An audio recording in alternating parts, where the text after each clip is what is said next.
Hi hello ನಮಸ್ತೆ welcome back to ಮಮ್ಮಸ್ ಅಭಿರುಚಿ channel. ಇವತ್ತು ನಾವು ಜೋಳವನ್ನು ಉಪಯೋಗಿಸ್ಕೊಂಡು ದೋಸೆಯನ್ನು ಮಾಡೋಣ. ಹಿಂದಿನ ಬಾರಿ ನಾವು ಜೋಳದಿಂದ ಪರೋಟವನ್ನು ಮಾಡಿದ್ದೀವಿ. ಇವತ್ತು ನಾವು ಜೋಳನ ಉಪಯೋಗಿಸ್ಕೊಂಡು ದೋಸೆಯನ್ನು ಮಾಡೋಣ. ತುಂಬ ಸ್ಮೂತಾಗಿ ಸಖತ್ ಸ್ಪಾಂಜೀಸ್ ಹಾಗೆಯೇ ಸಖತ್ ಈಸಿಯಾಗಿ ಮಾಡ್ಬೋದು. ಹಸಿ ಜೋಳನ ಉಪಯೋಗಿಸ್ಕೊಂಡು ನಾವು ಹೇಗೆ ದೋಸೆನ ಮಾಡ್ಬೋದು ಅನ್ನೋದನ್ನು ಈ ವಿಡಿಯೋದಲ್ಲಿ ತೋರಿಸ್ತೀನಿ. ಅದಕ್ಕೂ ಮೊದಲೇ ಯಾರೆಲ್ಲ ನನ್ನ ಚಾನಲನ್ನು ಇನ್ನೂ ಸಬ್ಸ್ಕ್ರೈಬ್ ಮಾಡ್ಕೊಂಡಿಲ್ಲ ದಯವಿಟ್ಟು ಸಬ್ಸ್ಕ್ರೈಬ್ ಮಾಡ್ಕೊಳ್ಳಿ. ಹಾಗೆಯೇ ವಿಡಿಯೋಗೆ ಒಂದು ಲೈಕ್ ಕೊಡಿ.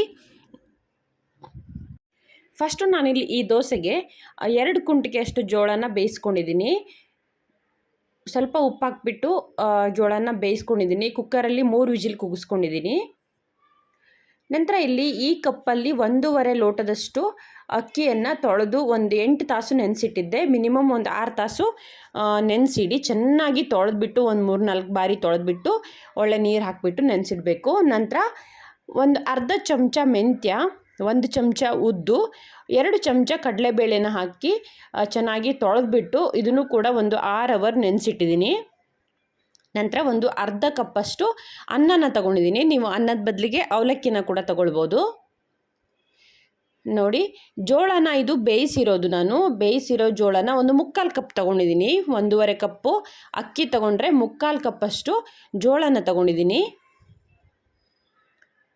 ಇವಾಗ ಫಸ್ಟು ಜೋಳನ ಒಂದು ಸಲ ಮಿಕ್ಸಿಯಲ್ಲಿ ರುಬ್ಕೊಂಬಿಡೋಣ. ಯಾಕಂದರೆ ಜೋಳ ಅಷ್ಟು ಅಕ್ಕಿ ಜೊತೆಗೆ ರುಬ್ಬಕ್ಕಾಗಲ್ಲ, ನೈಸ್ ಆಗೋದಿಲ್ಲ ಅನ್ನೋ ಕಾರಣಕ್ಕೆ ನಾನು ಫಸ್ಟು ಜೋಳನ ಹಾಗೆಯೇ ಸ್ವಲ್ಪ ನೀರು ಹಾಕಿಬಿಟ್ಟು ರುಬ್ಕೊಳ್ತೀನಿ. ಆಮೇಲೆ ಇದೇ ಮಿಕ್ಸಿ ಜಾರ್ಗೆ ಅಕ್ಕಿನ ಸೇರಿಸ್ಬಿಟ್ಟು ಸ್ವಲ್ಪ ನೀರು ಹಾಕಿಬಿಟ್ಟು ರುಬ್ಕೊಳ್ತೀನಿ. ನಾವು ದಪ್ಪ ದೋಸೆ ಮಾಡ್ತಿರೋದ್ರಿಂದ ಹೆಚ್ಚು ನೀರನ್ನು ಹಾಕ್ಕೊಳಕ್ಕೆ ಹೋಗ್ಬಿಡಿ. ಸ್ವಲ್ಪ ಹಿಟ್ಟು ದಪ್ಪನೇ ಇದ್ದರೆ ಒಳ್ಳೆಯದು. ನೋಡಿ ತುಂಬ ನುಣ್ಣಗೆ ರುಬ್ಕೊಂಡಿದ್ದೀನಿ. ನಿಮ್ಗೆ ಗೊತ್ತಾಗ್ತಾ ಇದೆ ಅಲ್ವಾ, ತುಂಬ ನುಣ್ಣಗೆ ರುಬ್ಕೊಂಡ್ರೆ ದೋಸೆ ಚೆನ್ನಾಗಿ ಬರುತ್ತೆ ಅಂತ.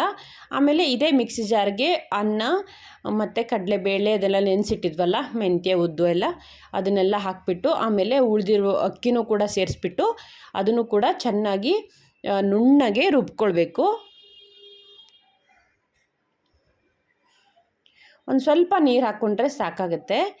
ನೋಡಿ ಇದನ್ನು ಕೂಡ ನಾನು ನುಣ್ಣಗೆ ರುಬ್ಕೊಂಡಿದ್ದೀನಿ. ಇವಾಗ ಇದನ್ನು ಒಂದು ಸಲ ಚೆನ್ನಾಗಿ ಕೈ ಆಡಿಸಿ ಎರಡೂ ಮಿಶ್ರಣವನ್ನು ಚೆನ್ನಾಗಿ ಮಿಕ್ಸ್ ಮಾಡಿ, ಕೈಯಲ್ಲೇ ಮಿಕ್ಸ್ ಮಾಡಬೇಕು. ಚೆನ್ನಾಗಿ ಹಿಟ್ಟು ಬರುತ್ತೆ ಅಂತ ಕೈಯಲ್ಲೇ ಮಿಕ್ಸ್ ಮಾಡಿದ್ರೆ ಒಳ್ಳೆಯದು.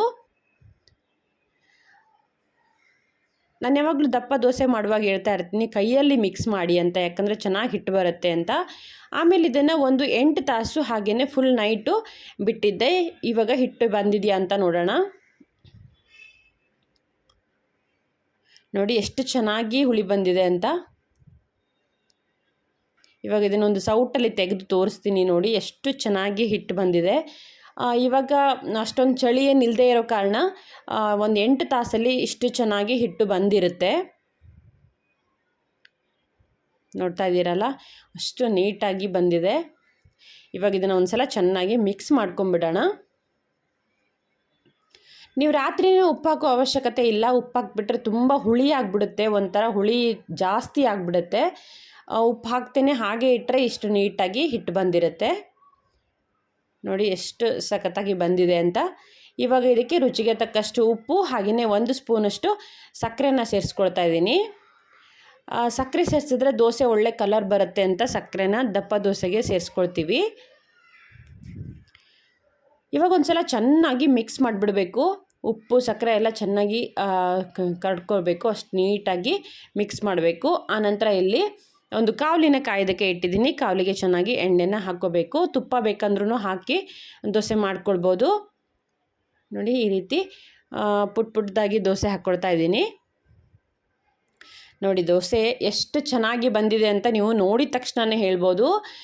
ನಾನು ಹಿಂದಿನ ವಿಡಿಯೋದಲ್ಲಿ ಒಂದು ಸಲ ಹೇಳಿದ್ದೆ, ದೋಸೆಯಲ್ಲಿ ಈ ಥರ ಹೋಲ್ಸ್ ಎಷ್ಟು ಚೆನ್ನಾಗಿ ಬರುತ್ತಲ್ಲ ಅಷ್ಟು ಚೆನ್ನಾಗಿದೆ ದೋಸೆ, ಅಷ್ಟು ಸ್ಮೂತಾಗಿದೆ, ಅಷ್ಟು ಸ್ಪಾಂಜಿಯಾಗಿ ಬಂದಿದೆ ಅಂತ. ಈ ದೋಸೆ ಸ್ಟ್ರಕ್ಚರಲ್ಲೇ ನೀವು ಹೇಳ್ಬೋದು ದೋಸೆ ಚೆನ್ನಾಗಿದೆಯಾ ಇಲ್ವಾ ಅಂತ.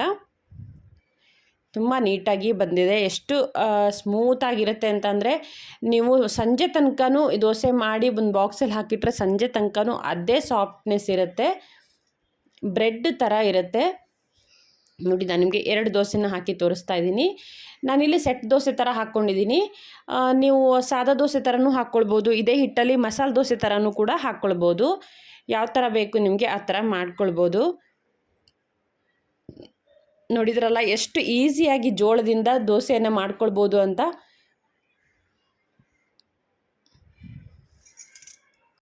ನಿಮಗೇನಾದರೂ ಹಸಿ ಜೋಳ ಸಿಕ್ಕಿಲ್ಲ ಅಂತಂದರೆ ಸ್ವೀಟ್ ಕಾರ್ನಿಂದ ಕೂಡ ಮಾಡ್ಕೊಳ್ಬೋದು. ಅದು ಕೂಡ ತುಂಬ ಚೆನ್ನಾಗಿರುತ್ತೆ.